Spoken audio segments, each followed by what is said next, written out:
बिस्मिल्लाहिर्रहमानिर्रहीम। मैं हूँ शाकिर अली, आप देख रहे हैं मेरा यूट्यूब चैनल। ईरान और अमेरिका का जो अभी इशू चल रहा है, वो काफ़ी संगीन होता हुआ नज़र आ रहा है। आप देख रहे हैं कि अब पिछले दिनों से आप कंपेयर करें तो अभी अमेरिका का जो हमला है, वो बढ़ता हुआ या अमेरिका हमला करता हुआ नज़र आ गया है। अभी जस्ट वो ईरान से 700 किलोमीटर दूरी पे है अमेरिका का जो बेड़ी बेरा है, इब्राहिम लिंकन। तो हाँ, ईरान भी अपनी फ़ौजी मशक़ें उन्होंने स्टार्ट कर दी हैं। दूसरी तरफ ट्रम्प जो है मुज़ाकरात के लिए भी कह रहे हैं, लेकिन मुज़ाकरात भी वो कहते हैं ना बंदूक ज़ोर पे करना चाह रहे हैं कि वो कह रहे हैं हमारे साथ मुज़ाकरात करें। तो ईरान भी कह रहा है कि हम मुज़ाकरात करेंगे लेकिन किसी दबाव के चक्कर में आके नहीं करेंगे और वो मुज़ाकरात के लिए रेडी भी हैं। लेकिन अभी ये देखना है कि क्या ये मुज़ाकरात कोई पायदार हो सकेंगे या नहीं? क्योंकि जो इस वक़्त मिडल ईस्ट है वो पूरी तरह जो है आग की लपेट में कह सकते हैं आप, क्योंकि जिस तरह एक बड़ा बहरी बैरा जो ईरान की तरफ बढ़ रहा है और वहाँ ईरान भी वहीं जो है समंदर में अपनी मशक़ें कर रहा है, फ़ौजी मशक़ें कर रहा है। तो अब हम क्या इस सारी चीज़ों को देखें कि ईरान क्या अमेरिका के उस टेडी बेड़े का मुकाबला कर सकता है? तो उसका जवाब ये है कि मेरे नहीं ख़्याल में वो कर सकता है। क्योंकि आप ये देखें कि अमेरिकन को ये जो इब्राहिम लिंकन एक बेड़ी बेड़ा है, वो कहते हैं कि इसको डुबोया नहीं जा सकता और वो काफ़ी इस पे भरोसा करते हैं।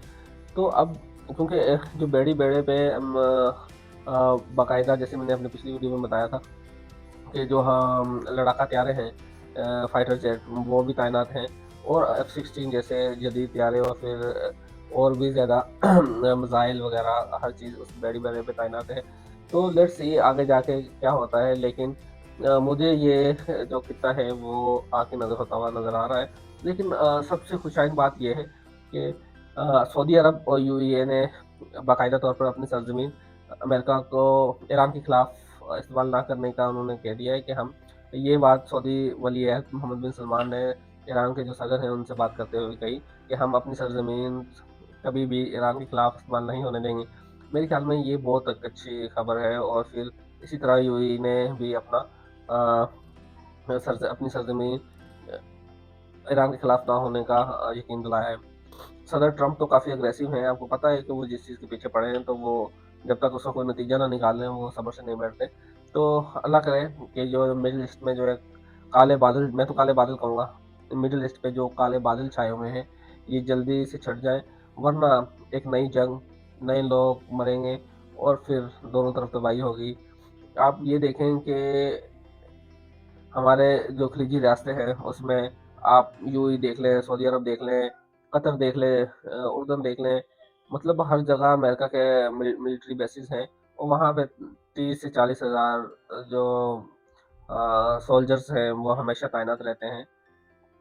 तो अभी मार्को रूबियो का मैं बयान सुन रहा था, वो कह रहे थे कि भई वेनेज़ुएला की तरह ईरान में रेज़ीम चेंज करना आसान नहीं है।